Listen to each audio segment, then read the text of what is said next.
Time for the day, beautiful people. Let's wobble, let's wobble. All right, y'all. Let's go ahead and get started. Take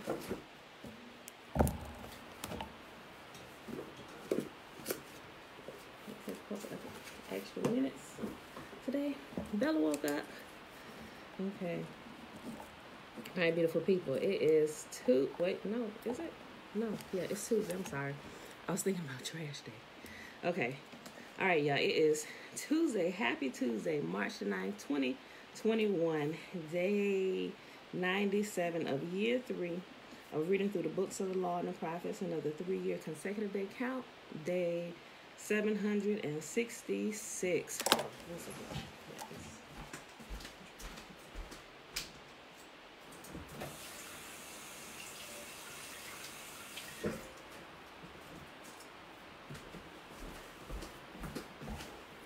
Okay. All right, y'all. So today we are reading Joshua 22, 23, and 24. And we're going to hop back on over here to the Legends of the Jews and pick up where we left off yesterday. But we're going to reread that small little section first, all right? Just like I said we would do. So let's go ahead and do the Shema.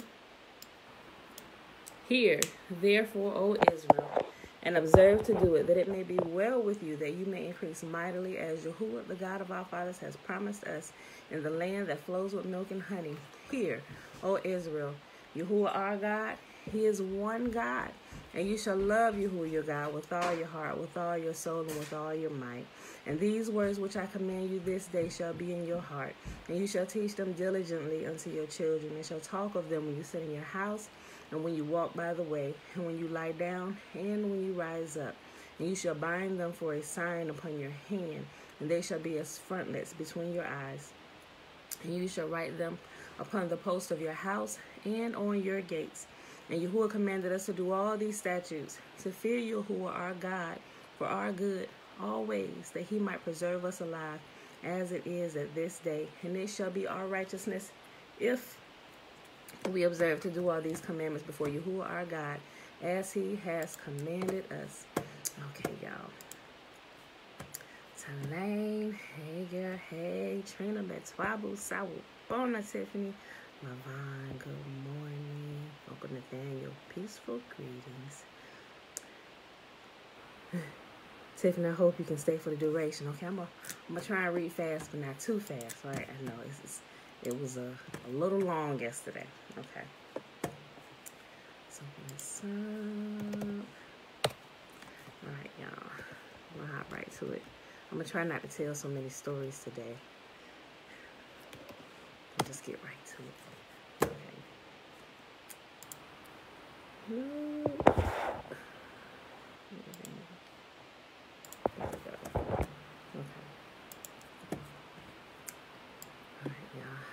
Y'all, peace and blessings. Belinda Brown, good morning, good morning.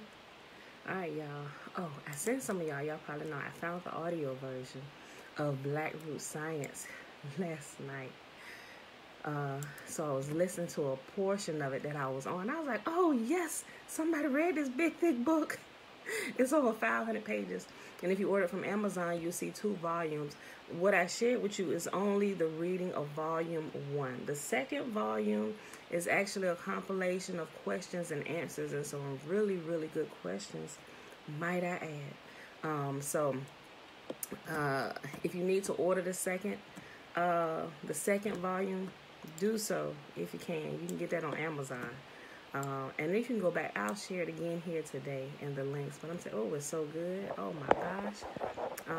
But yeah. Okay, so I'll share the audio version so you can listen to it. And on the video, the previous day's video, where we actually talk about it, that has the title BlackRoots Science, I actually went back in there and I added the audio version to it. Okay, y'all. I'll say, okay, so Joshua chapter 22. All right. I will get something right in my eye right at the moment I'm starting my eyelash.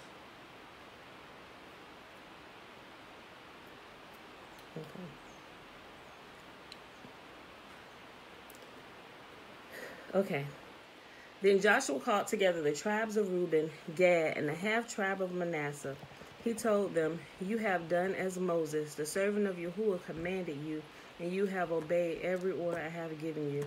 During all this time, you have not deserted the other tribes. You have been careful to obey the commands of Yahuwah your God right up to the present day. And now Yahuwah your God has given the other tribes rest, as he promised them. So go back home to the land that Moses, the servant of Yahuwah, gave you as your possession on the east side of the Jordan River. But be very careful to obey all the commands and the instructions that Moses gave to you. Love Yahuwah your God, walk in his ways, obey his commandments, hold firmly to him, and serve him with all your heart and with all your soul." So Joshua blessed them and sent them away, and they went home. Moses had given the land of Bashan east of the Jordan River to the half-tribe of Manasseh. The other half of the tribe was given land west of the Jordan. As Joshua sent them away and blessed them, he said to them, "Go back to your homes with the great wealth you have taken from your enemies, the vast herds of livestock, the silver, gold, bronze, and iron, and the large supply of clothing. Share the plunder with your relatives." So the men of Reuben, Gad, and the half-tribe of Manasseh left the rest of Israel at Shiloh in the land of Canaan. They started the journey back to their own land of Gilead, the territory that belonged to them according to Yahuwah's command through Moses. But while they were still in Canaan, and when they came to a place called Gilead, near the Jordan River, the men of Reuben, Gad, and the half-tribe of Manasseh stopped to build a large and imposing altar. The rest of Israel heard that the people of Reuben, Gad, and the half-tribe of Manasseh had built an altar at Gilead at the edge of the land of Canaan on the west side of the Jordan River. So the whole community of Israel gathered at Shiloh and prepared to go to war against them. First, however, they sent a delegation led by Phinehas, son of Eleazar the priest, to talk with the tribes of Reuben, Gad, and the half-tribe of Manasseh. In this delegation were 10 leaders of Israel, one from each of the 10 tribes, and each the head of his family within the clans of Israel. When they arrived in the land of Gilead, they said to the tribes of Reuben, Gad, and the half-tribe of Manasseh, "The whole community of Yahuwah demands to know why you are betraying the God of Israel. How could you turn away from Yahuwah and build an altar for yourselves in rebellion against him? Was our sin at Peor not enough? To this day we are not fully cleansed of it, even after the plague that struck the entire community of Yahuwah. And yet today you are turning away from following Yahuwah. If you rebel against Yahuwah today, he will be angry with all of us tomorrow. If you need the altar because the land you possess is defiled, then join us in Yahuwah's land where the tabernacle of Yahuwah is situated, and share our land with us. But do not rebel against Yahuwah or against us by building an altar other than the one true altar of Yahuwah our God." Didn't divine anger fall on the entire community of Israel when Achan, a member of the clan of Zerah, sinned by stealing the things set apart for Yahuwah? He was not the only one who died because of his sin. Then the people of Reuben, Gad, and the half-tribe of Manasseh answered the heads of the clans of Israel, "Yahuwah, the mighty one, is God. Yahuwah, the mighty one, is God. He knows the truth, and may Israel know it too. We have not built the altar in treacherous rebellion against Yahuwah. If we have done so, do not spare our lives this day. If we have built an altar for ourselves to turn away from Yahuwah or to offer burnt offerings or grain offerings or peace offerings, may Yahuwah himself punish us. The truth is, we have built this altar because we fear that in the future your descendants will say to ours, 'What right do you have to worship Yahuwah, the God of Israel?' Yahuwah has placed the Jordan River as a barrier between our people and you people of Reuben and Gad. You have no claim to Yahuwah. So your descendants may prevent our descendants from worshiping Yahuwah.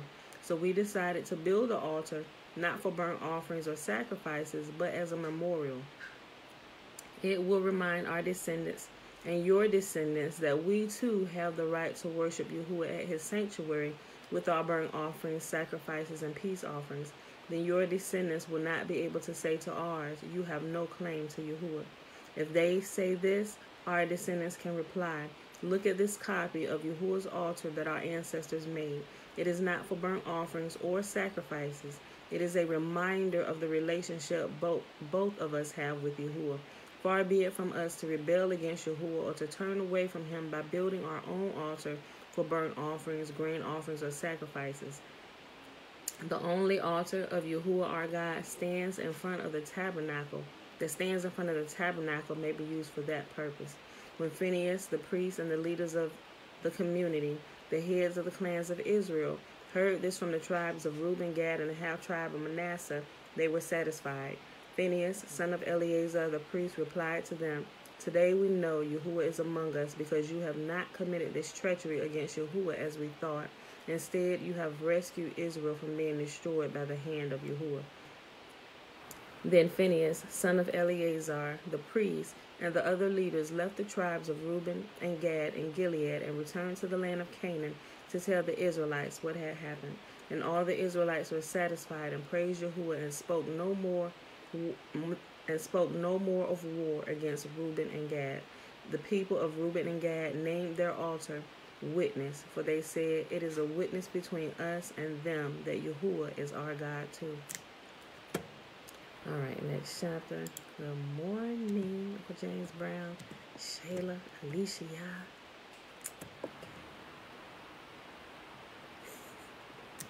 Tiffany. She said, my library is constantly increasing because of you. She said, just messing with you. Well, blessed be the most holy. I'm just trying to, I tell you, when I come across resources, I let y'all know. So y'all know where I'm pulling information from or whatever. But this, if you listen to the introduction of this book, or if you read it, they tell you the information that he's given. The guy who wrote it, he was not really separated from his clan, or he reconnected to him, so they were able to pass down ancient information as they always had done. So he got this straight from his elders. You know, they passed it down through the generations, and he decided he wanted to put it in the book because he know a lot of us are not connected to our homeland, and we miss this information by being scattered. So I was like, you know, blessed be the most holy for the return of the information to his people. This is, y'all, it's so good. It's going to challenge some thinking you have even now after waking up a few levels, right? Because I'm looking at some stuff. I'm like, hold on. Wait, what? Wait a minute. And I thought I was a little woke. So that's why I gave it to y'all. So go ahead, read through it. Check the references. Okay. All right. Joshua chapter 23. The years passed, and Yahuwah had given the people of Israel rest from all their enemies. Joshua, who was now very old, called together all the elders, leaders, and officers of Israel. He said to them, I am now a very old man. You have seen everything Yahuwah your God has done for you during my lifetime. Yahuwah your God has fought for you against your enemies. I have allotted to you as your homeland all the land of the nations yet unconquered, as well as the land of those we have already conquered, from the Jordan River to the Mediterranean Sea in the west. This land will be yours, for Yahuwah your God himself will drive out all the people living there now. You will take possession of their land, just as Yahuwah your God promised you. So be very careful to follow everything Moses wrote in the book of instruction. Do not deviate from it, turning either to the right or to the left. Make sure you do not associate with the other people still remaining in the land. Do not even mention the names of their gods, much less swear by them or serve them or worship them. Rather cling tightly to Yahuwah your God as you have done until now. For Yahuwah has driven out great and powerful nations for you, and no one has yet been able to defeat you. Each one of you will put to flight 1,000 of the enemy, for Yahuwah your God fights for you just as he promised. So be very careful to love Yahuwah your God. But if you turn away from him and cling to the customs of the survivors of these nations remaining among you, if you intermarry with them, then know for certain that Yahuwah your God will no longer drive them out of your land. Instead, they will be a snare and a trap to you, a whip for your backs, and thorny brambles in your eyes. Then you will vanish from this good land Yahuwah your God has given you. Soon I will die, going the way of everything on the earth. Deep in your hearts, you know that every promise of Yahuwah your God has come true. Not a single one has failed. But as surely as Yahuwah your God has given you the good things he promised, he will also bring disaster on you if you disobey him. He will completely destroy you from this good land he has given you. If you break the covenant of Yahuwah your God by worshiping and serving other idols, his anger will burn against you, and you will quickly vanish from the good land he has given you. All right, y'all. Last chapter for today is Joshua 24. Then Joshua summoned all the tribes of Israel to Shechem, including their elders, leaders, judges, and officers. So they came and presented themselves to Yahuwah. Joshua said to the people, "This is what Yahuwah, the God of Israel, says. Long ago, your ancestors, including Terah, the father of Abraham and Nahor, lived beyond the Euphrates River, and they worshiped other gods. But I took your ancestor Abraham from the land beyond the Euphrates and led him into the land of Canaan. I gave him many descendants through his son Isaac. To Isaac I gave Jacob and Esau. To Esau I gave the mountains of Seir, excuse me, while Jacob and his children went down into Egypt. Then I sent Moses and Aaron, and I brought terrible plagues on Egypt, and afterwards I brought you out as a free people. But when your ancestors arrived at the Red Sea, the Egyptians chased after you with chariots and charioteers. When your ancestors cried out to Yahuwah, I put darkness between you and the Egyptians. I brought the sea crashing down on the Egyptians, drowning them. With your very own eyes you saw what I did. Then you lived in the wilderness for many years. Finally, I brought you into the land of the Amorites on the east side of the Jordan. They fought against you, but I destroyed them before you. I gave you victory over them, and you took possession of their land. And then Balak, son of Zippor, king of Moab, started a war against Israel. He summoned Balaam, the son of Beor, to curse you, but I would not listen to him. Instead, I made Balaam bless you, and so I rescued you from Balak. When you crossed the Jordan River and came to Jericho, the men of Jericho fought against you, as did the Amorites, the Perizzites, and the Canaanites, the Hittites, the Girgashites, the Hivites, and the Jebusites. But I gave you victory over them, and I sent terror ahead of you to drive out the two kings of the Amorites. It was not your swords or bows that brought you victory. I gave you land you had not worked on, and I gave you towns that you did not build, the towns where you are now living. I gave you vineyards and olive groves for food, though you did not plant them. So fear Yahuwah and serve him wholeheartedly. Put away forever the idols of your ancestors. Put away forever the idols your ancestors worshipped when they lived beyond the Euphrates and in Egypt. Serve Yahuwah alone. But if you refuse to serve Yahuwah, then choose today whom you will serve. Would you prefer the gods your ancestors served beyond the Euphrates, or will it be the gods of the Amorites in whose land you now live? But as for me and my family, we will serve Yahuwah." The people replied, "We would never abandon Yahuwah and serve other gods, for Yahuwah is our God. For Yahuwah is the one who rescued us and our ancestors from slavery in the land of Egypt. He performed mighty miracles before our very eyes. As we traveled through the wilderness among our enemies, he preserved us. It was Yahuwah who drove out the Amorites and the other nations living here in the land. So we too will serve Yahuwah, for he alone is our God." Then Joshua warned the people, You are not able to serve Yahuwah, for he is a holy and jealous God. He will not forgive the rebellion. He will not forgive your rebellion and your sins. If you abandon Yahuwah and serve other gods, he will turn against you and destroy you, even though he has been good to you. But the people answered Joshua, "No, we will serve Yahuwah." "You are a witness to your own decision," Joshua said. "You have chosen to serve Yahuwah." "Yes," they replied, "we are witnesses to what we have said." "All right then," Joshua said, "destroy the idols among you and turn your hearts to Yahuwah, the God of Israel." The people said to Joshua, "We will serve Yahuwah our God. We will obey him alone." So Joshua made a covenant with the people that day at Shechem, committing them to follow the decrees and regulations of Yahuwah. Joshua recorded these things in the book of Yahuwah's instruction. As a reminder of their argument, he took a huge stone and rolled it beneath the terebinth tree beside the tabernacle of Yahuwah. Joshua said to all the people, "This stone has heard everything Yahuwah has said to us. It will be a witness to testify against you if you go back on your word to Yahuwah." Then Joshua sent all the people away to their own homelands. After this, Joshua, the son of Nun, the servant of Yahuwah, died at the age of 110. They buried him in the land he had been allocated at Timnath Serah in the hill country of Ephraim, north of Mount Gash. The people of Israel served Yahuwah throughout the lifetime of Joshua and of the elders who outlived him, those who had personally experienced all that Yahuwah had done for Israel. The bones of Joseph, which the Israelites had brought along with them when they left Egypt, were buried at Shechem in the plot of land Jacob had bought from the sons of Hamor for over 100 pieces of silver. This land was allocated in the territory allotted to the descendants of Joseph. Eleazar, son of Aaron, also died.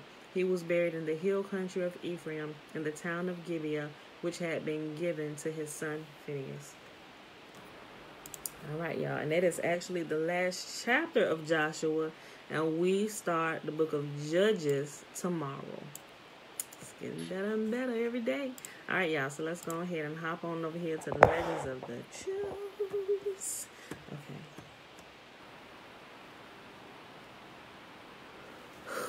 Yeah, what is that? Automatic 3000? Yeah, you just made a comment there that the people at home know if someone ready for yet. I'm like, what? Hold on. Wait a minute. Let me think about this. So I'm going through and rereading. I was like, wait a minute. I just need to think about this. Okay, so, yeah. Hezekiah, hey, how you doing? Look. Listen, let me tell you something. Look, y'all. Read the book without bias at first. You may need to go through it a couple times. That's why I'm so glad there was an audio version that I found last night, okay? So listen to it. Look, there is a lot of stuff. Yeah, there is a lot of stuff that we have forgotten and that has not been passed down to us. But as I'm reading and listening to it, it's like, seriously, I feel something deep down in my shanana that kind of connects with some things that I've learned, but I haven't really been able to attach it to anything. I don't quite understand. And this book started, boom, kind of hitting on some of that stuff. And I'm like, wait a minute. Was this really real? Wait, was this really truth that I understood, but kind of still not fully understood? But it hits on a lot of that stuff, right? And if you fresh out the church doors, you may not make it that far in the book. So you may not be ready for it yet. I'm just saying. I kind of broke y'all into it, and I thank my uncle and my aunt for sharing it with me. I don't know. I'm really grateful y'all shared it with me. I think they're still here today. But anyway, I kind of broke you into it with the fasting part because we talk about fasting a lot, and I thought that was really awesome, So if it gets you in there looking at the fasting part, how to restore your bodies, you can kind of start, as you start cleaning out some of the gunk in your system, physically and spiritually, you can think a little more clear, and some things will become a little more clear, right? So those people who aren't even on a journey of properly cleansing their bodies and returning it to its natural state, it's going to be really hard for you to get through this book because you will not be able to understand it. Like it's like you're going to just I'm telling you, you're going to need to cleanse yourself from all the filth. You really are, in order to get through it. So I just want to say that, y'all. So, okay. Yeah, I appreciate that comment. I'm at automatic 3000. Okay. Yeah. Okay. Okay, so we're back at the Legends of the Jews, page 385. And we're going to go back to the last section that we read yesterday, like I said. It's entitled, Yahuwah Kisses Moses' Soul. Okay. All right, y'all. In the meanwhile, Moses' time was at an end. A voice from heaven resounded, saying, Why, Moses, dost thou strive in vain? Thy last second is at hand. Moses instantly stood up for prayer and said, Lord of the world, be mindful of the day on which thou didst reveal thyself to me in the bush of thorns, and be mindful also of the day when I ascended into heaven, and during 40 days partook of neither food nor drink. Thou, gracious and merciful, deliver me not into the hand of Samael. Yahuwah replied, I have heard thy prayer. I myself shall attend to thee and bury thee. Moses now sanctified himself, as do the seraphim that surround the divine majesty, whereupon Yahuwah from the highest heavens revealed himself to receive Moses' soul. When Moses beheld the Holy One, bless he his name, he fell upon his face and said, Lord of the world, in love didst thou create the world, and in love thou guidest it. Treat me also with love, and deliver me not into the hands of the angel of death. A heavenly voice sounded and said, Moses, be not afraid. Thy righteousness shall go before thee. The glory of Yahuwah shall be thy reward. With Yahuwah descended from heaven 3 angels, Michael, Gabriel, and Zagzagel. Gabriel arranged Moses' couch. Michael spread upon it a purple garment, and Zagzagel laid down a woolen pillow. Yahuwah stationed himself over Moses' head, Michael to his right, Gabriel to his left, and Zagzagel at his feet. Whereupon Yahuwah addressed Moses, Cross thy feet, and Moses did so. He then said, Fold thy hands and lay them upon thy breast, and Moses did so. Then Yahuwah said, Close thine eyes, and Moses did so. Then Yahuwah spake to Moses' soul. And if you weren't here yesterday, remember, excuse me, us in relation to Yahuwah, we are female, he is male, right? So, okay. Then Yahuwah spake to Moses' soul, My daughter, 120 years I had decreed that thou should dwell in this righteous man's body, but hesitate not now to leave it, for thy time is run. The soul replied, I know that thou art God of spirits and of souls, and that in thy hand are the souls of the living and the dead. Thou didst create me and put me into the body of this righteous man. Is there anywhere in the world a body so pure and holy as this is? Never a fly rested upon it, never did leprosy show itself upon it. Therefore do I love it and do not wish to leave it. Yahuwah replied, Hesitate not, my daughter, thine end hath come. I myself shall take thee to the highest heavens, and let thee dwell under thy throne of glory, under the throne of my glory, like the seraphim, Ophanim, cherubim, and other angels.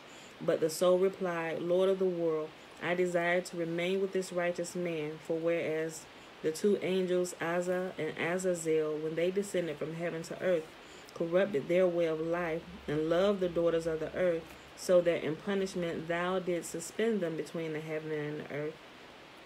The son of Amram, a creature of flesh and blood, from the day upon which thou didst reveal thyself from the bush of thorns, has lived apart from his wife. Let me therefore remain where I am. When Moses saw that his soul refused to leave him, he said to her, Is this because the angel of death wished to show his power over thee? The soul replied, Nay, Yahuwah doth not wish to deliver me into the hands of death. Moses, wilt thou perchance weep when the others will weep at my departure? The soul, Yahuwah hath delivered my eyes from tears. Moses, wilt thou perchance go into hell when I am dead? The soul, I will walk before Yahuwah in the land of the living. When Moses heard these words, he permitted his soul to leave him, saying to her, Return unto thy rest, O my soul, for Yahuwah hath dealt bountifully with thee. Yahuwah thereupon took Moses' soul by kissing him upon the mouth. Moses' activity did not, however, cease with his death, for in heaven he is one of the servants of Yahuwah. Yahuwah buried Moses' body in a spot that remained unknown even to Moses himself. Only this is known concerning it, that a subterranean passage connects it with the graves of the patriarchs. Although Moses' body lies dead in its grave, it is still as fresh as when he was alive. All right, we're going to start on a new section. The mourning for Moses. When Moses died, a voice resounded from heaven throughout all the camp of Israel, which measured 12 miles in length by 12 in width, and said, Woe, Moses is dead. Woe, Moses is dead. All Israel, who throughout 30 days before Moses' decease had wept his impending death, now arranged a 3 months' time for mourning for him. But Israel were not the only mourners for Moses. Yahuwah himself wept for Moses, saying, Who will rise up for me against the evildoers? Who will stand up for me against the workers of iniquity? Metatron appeared before Yahuwah and said, and we know Metatron is Enoch, right? Okay. Metatron appeared before Yahuwah and said, Moses was thine when he lived, and he is thine in his death. Yahuwah replied, I weep not for Moses' sake, but for the loss Israel suffered through his death. How often they angered me, but he prayed for them and appeased my wrath. The angels wept with Yahuwah, saying, But where shall wisdom be found? The heavens lamented. The godly man is perished out of the earth. The earth wept, and there is none upright among men. Stars, planets, sun, and moon wailed. The righteous perisheth, and no man layeth it to heart. And Yahuwah praised Moses' excellence in the words, Thou hast said of me, the Lord, he is God, and there is none else. And therefore I shall say of thee, and there arose not a prophet in Israel unto like unto Moses. Among mortals, it was particularly Jochebed, Moses' mother, and Joshua his disciple, that deeply mourned Moses' death. They were not indeed certain if Moses were dead, hence they sought him everywhere.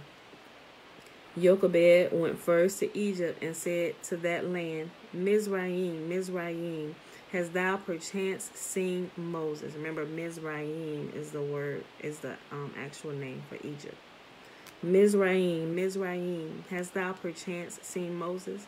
But Mizraim replied, As truly as thou livest, Jochebed, I have not seen him since the day he slew all the firstborn here.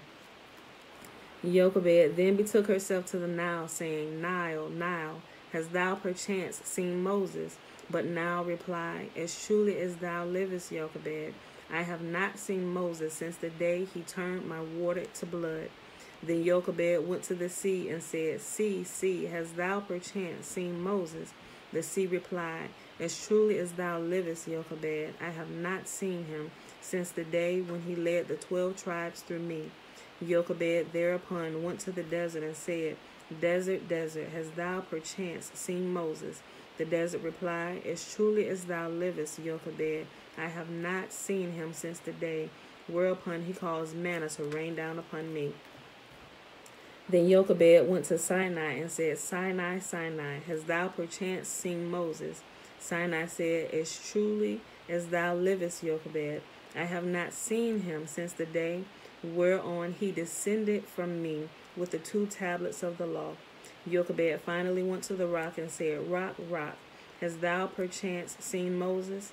The rock replied, As truly as thou livest, I have not seen him since the day when his staff he smote me twice. Joshua too sought his teacher Moses in vain, and in his grief for Moses' disappearance he rent his garments and crying aloud called ceaselessly, my father, the chariot of Israel and the horsemen thereof. But where shall wisdom be found? But Yahuwah said to Joshua, How long wilt thou continue to seek Moses in vain? He is dead, but indeed it is I that have lost him, and not thou. Woo. All right, next section. Samael's vain search. Samael, the angel of death, had not heard that Yahuwah had taken Moses' soul from his body. Remember, he's still on a mission to go take Moses' soul, right? So he tried to figure out how to do it. And Yahuwah knew he wasn't going to take it. Moses wasn't willingly giving it up either, right? Okay. Samael, the angel of death, had not heard that Yahuwah had taken Moses' soul from his body and received it under the throne of glory. Believing that Moses was still among the living, he betook himself to Moses' house in order to seize his soul, for he feared to return to Yahuwah to return before Yahuwah without having executed his command to take Moses' soul. He did not, however, find Moses in his accustomed place, so he hastened to the land of Israel, thinking, Long did Moses pray to be permitted to enter this land, and perhaps he is there. He said to the land of Israel, excuse me. He said to the land of Israel, Is Moses perchance with thee? But the land replied, Nay, he is not found in the land of the living. Samael then thought, I know that Yahuwah once said to Moses, Lift up thy rod and divide the sea, so perhaps he is by the sea. He hastened to the sea and said, Is Moses here? The sea replied, He is not here, and I have not seen him since the day when he clove me into 12 parts, and with the 12 tribes, and when the He is not here, and I have not seen him since the day he clove me into 12 parts, when the 12 tribes passed through me. Samael then betook himself to Gehenna, asking, Hast thou seen Moses, the son of Amram? Gehenna replied, With mine ears have I heard the cry, but I have not seen him. He betook himself to Sheol, Abaddon, and Tehah-Yawin, to whom he said, Have you seen the son of Amram? They replied, Through Pharaoh, the king of Egypt, we have heard his call, but we have not seen him. He betook himself to the abyss and asked, Hast thou seen the son of Amram? The answer arose, I have not seen him, but heard indeed his call. He asked Korah's sons that dwell with the abyss, Have ye seen the sons of Amram? They replied, We have not seen him since the day upon which at Moses' bidding the earth opened its mouth and swallowed us.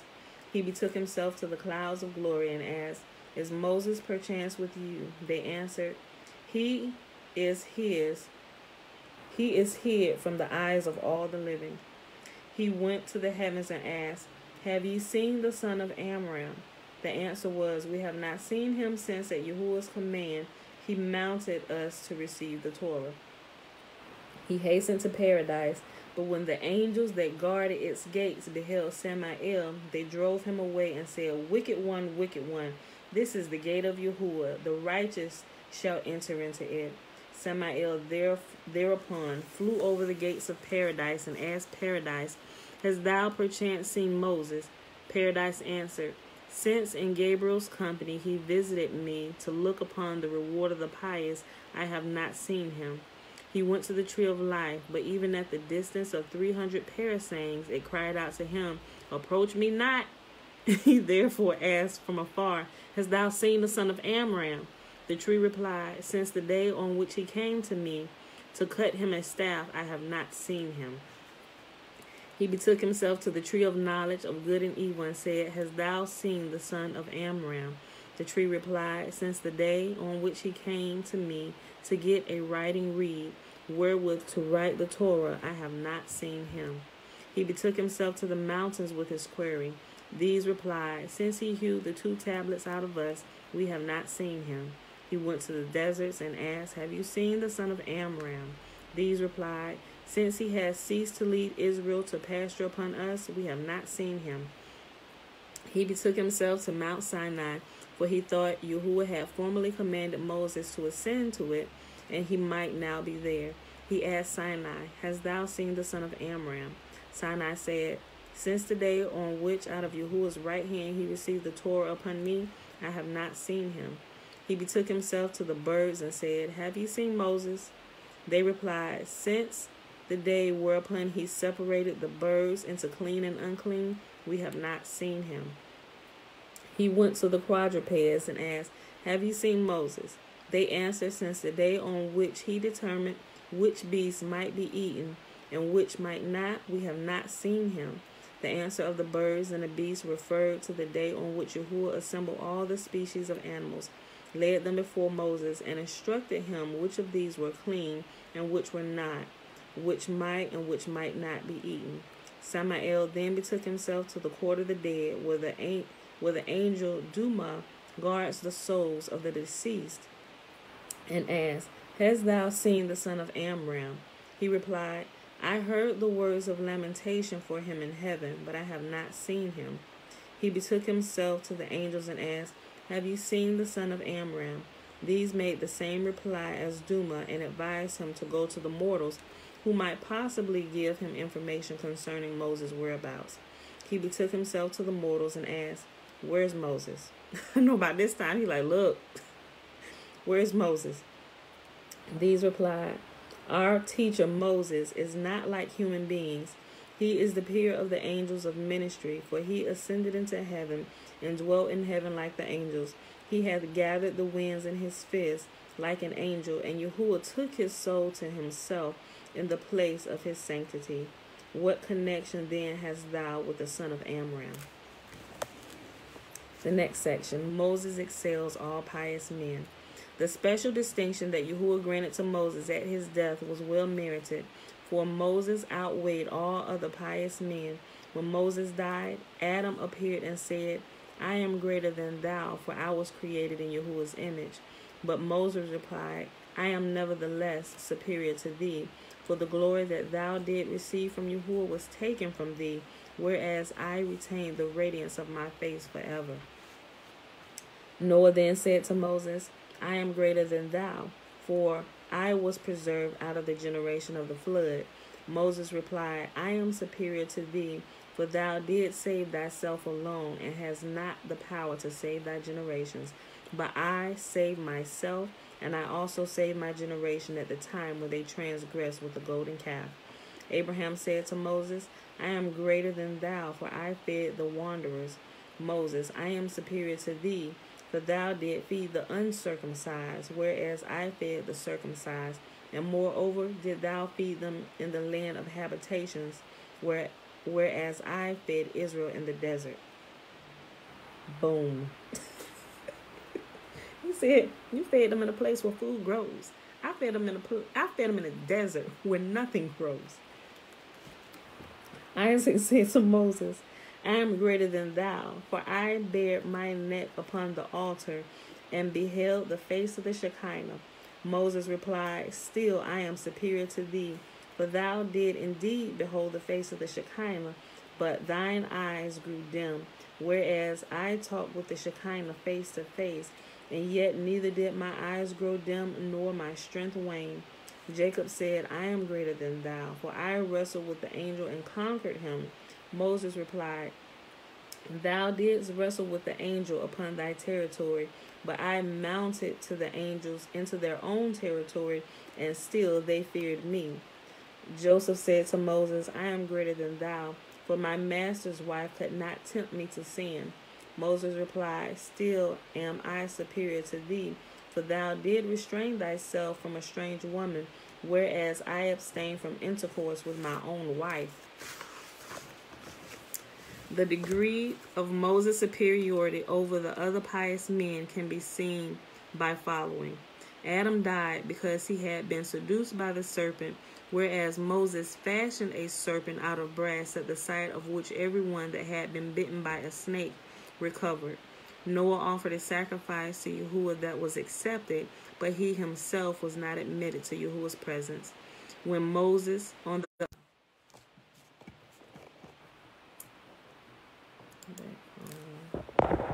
call was coming through.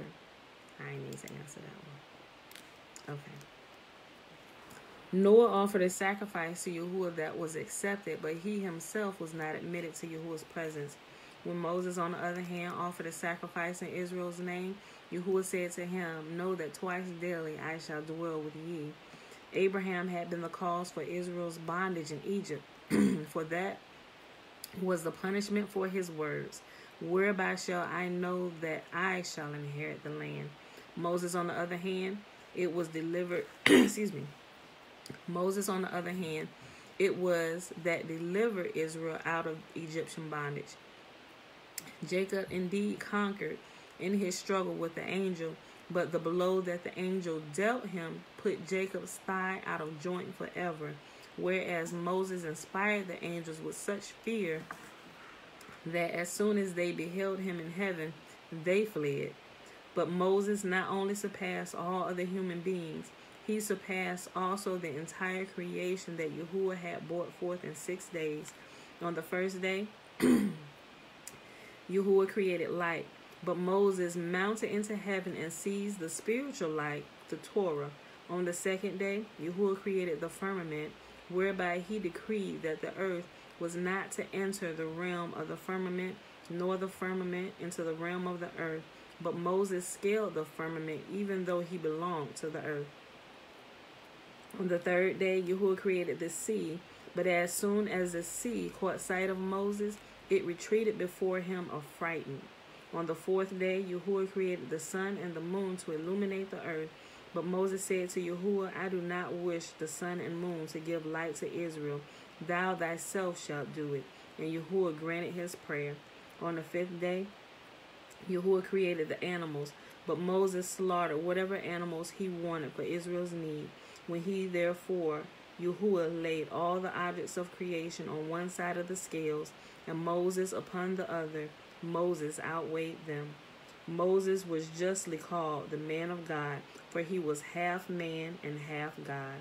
But not in this world alone was Moses the great leader and teacher of his people. He shall be the same in the future world, in accordance with the promise Yahuwah made him shortly before his death. Yahuwah said, Thou that did lead my children in this world shall also lead them in the future world. All right, y'all. So that was, we had 46 minutes today. Okay, so that was the end of volume 3. We read a lot. Like, we done read through more than half of this book. It's over 500 pages, right? Okay, so let's see. Do I want to? Now I'm starting getting. I know we finished up the book of Joshua today. Literally, we read the last chapter of Joshua, but this actually starts with Joshua and goes into a little more the detail of what we just finished reading through, even with the about the sun and the moon obeying him and how they sing a song, right? Okay, so I'm wondering, let's see. Let's go ahead and read these first little 2 sections. We're just going to go ahead and do it. Tiffany, I promise I'll be done. You should, let's see. You at work already? You on your way? Okay, let's go ahead and read it. Volume 4.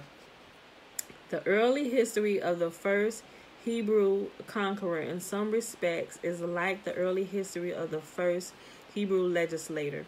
Moses was rescued from a watery grave and raised at the court of Egypt. Joshua, in infancy, was swallowed by a whale and, wonderful to relate, did not perish. At a distant point of the seacoast, the monster spewed him forth unharmed. He was found by compassionate passers-by and grew up ignorant of his descent. The government appointed him to the office of hangman. As luck would have it, he had to execute his own father. By the law of the land, the wife of the dead man fell to the share of his executioner, and Joshua was on the point of adding to prevaricate another crime equally heinous.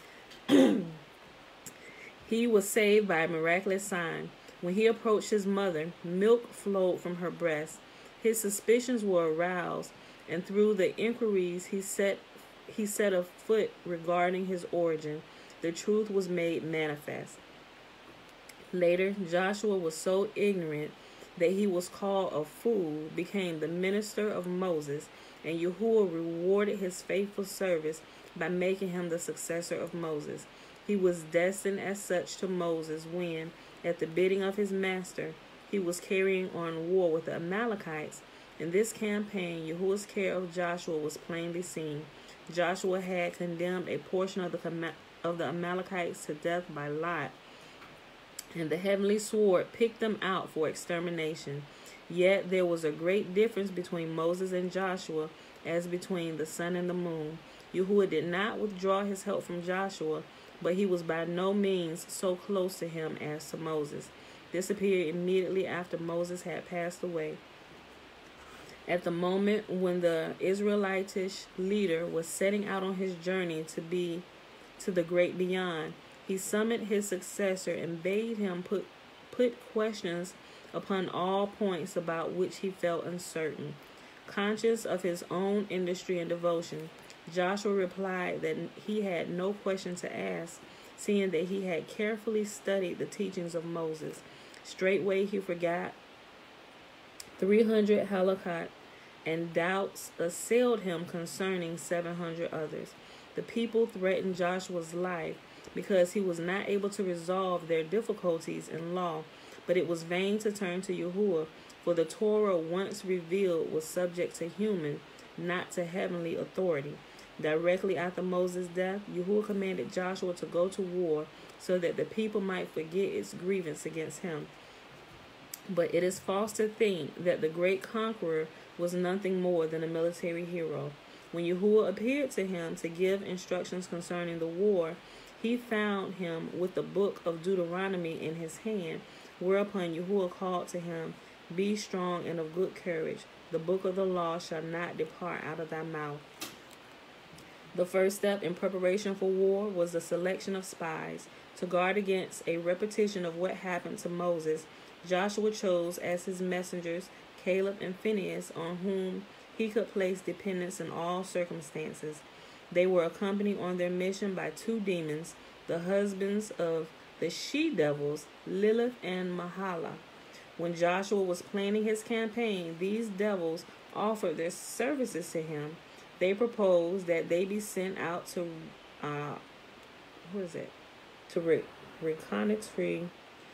to do reconnaissance in the land. Joshua refused the offer, but formed their appearance so frightfully that the residents of Jericho were struck with fear of them. In Jericho, the spies put up with Rahab. She had been leading an immoral life for 40 years. But at the approach of Israel, she paid homage to the true God, lived the life of a pious convert, and as the wife of Joshua became the ancestress of 8 prophets and of the prophetess Huldah. She had opportunity in her own house of beholding the wonders of Yahuwah. When the king's bailiffs came to make their investigations, and Rahab wanted to conceal the Israelites' spies, Phinehas calmed her with the words, "I am a priest, and priests are like angels, visible when they wish to be seen, invisible when they do not wish to be seen." Look, I read something about this too. I ain't gonna get into that. Y'all just gotta read the book. But some of this stuff, it actually alludes to some of the stuff that that you will see in BlackRoots Science. It may explain it a little different, but nevertheless, the principle is the same that I found. Okay. After the return of the spies, Joshua decided to pass over the Jordan. The crossing of the river was the occasion for wonders, the purpose of which was to clothe him with authority in the eyes of the people. Oh, and I said that directly related. Look, directly related to this, what he said. Phinehas calmed her with the words, "I am a priest, and priests are like angels, visible when they wish to be seen, invisible when they do not wish to be seen." I was talking specifically about that. Okay, like I said, y'all, some people have a little more wisdom than what we were privy to as we have grown up and was not revealed to us. Remember how I've been telling y'all, I said it's amazing what these bodies can do, right? Okay. All right, that's all I'm going to say right now. After the return of the spies, Joshua decided to pass over the Jordan. The crossing of the river was the occasion for wonders, the purpose of which was to clothe him with authority in the eyes of the people. Scarcely had the priests, who at this solemn moment took the place of the Levites as bearers of the ark, set foot in the Jordan, when the waters of the river were piled up to a height of 300 miles. All the people of the earth were witnesses of the wonder. In the bed of the Jordan, Joshua assembled the people around the ark. A divine miracle caused the narrow space between its stays to contain the whole concourse. Joshua then proclaimed the conditions under which Yahuwah would give Palestine to the Israelites, and he added, if these conditions were not accepted, the waters of the Jordan would descend straight upon them. Then they marched through the river. When the people arrived on the further shore, the holy ark, which had all the while been standing in the bed of the river, set forward of itself, and dragging the priests after it, overtook the people.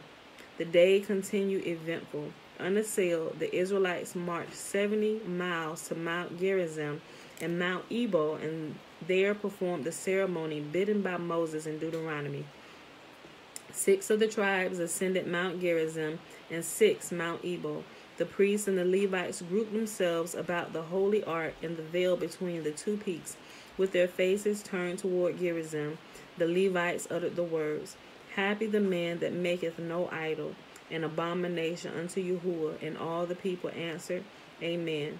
After reciting 12 blessings similar to this in form, the Levites turned to Mount Ebal and recited 12 curses, counterparts of the blessings, to each of which the people responded again with Amen. Thereupon the altar was erected on Mount Ebal with 10 stones, each weighing 40 cm, which the Israelite had taken from the bed of the river while passing through the Jordan. The altar was plastered with lime, and the Torah written upon it in 70 languages, so that the heathen nation might have the opportunity of learning the law.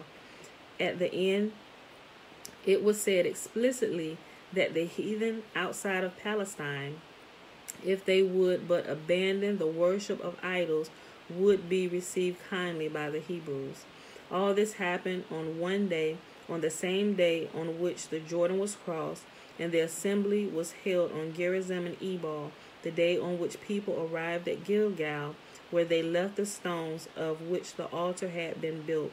At Gilgal, Joshua performed the rite of circumcision on those born in the desert who had remained uncircumcised on the account of the rough climate and for other reasons. And here it was that the manna gave out. It had ceased to fall at the death of Moses, but the supply that had been stored up lasted some time longer. As soon as the people were under the necessity of providing for their daily wants, they grew negligent in the study of the Torah.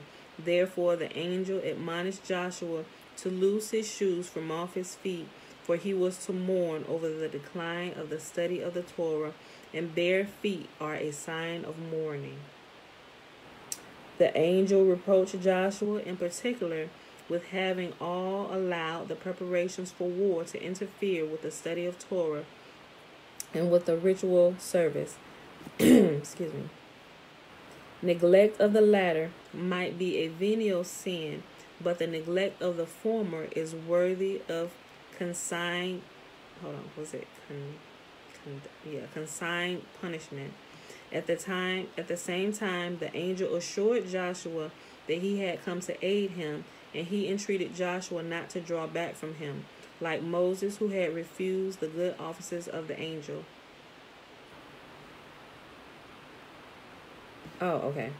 At the same time, the angel assured Joshua that he had come to him to aid him, and he entreated Joshua not to draw back from him like Moses, who had refused the good offices of the angel. He who spoke to Joshua was none other than the archangel Michael. And there we will stop for today. And we at 58 minutes, y'all. Okay, so I'm going to do my best to keep it at the hour mark.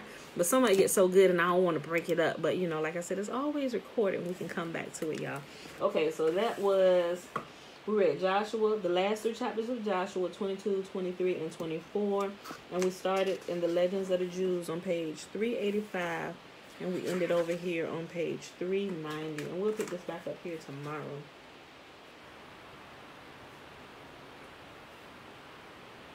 All right, y'all.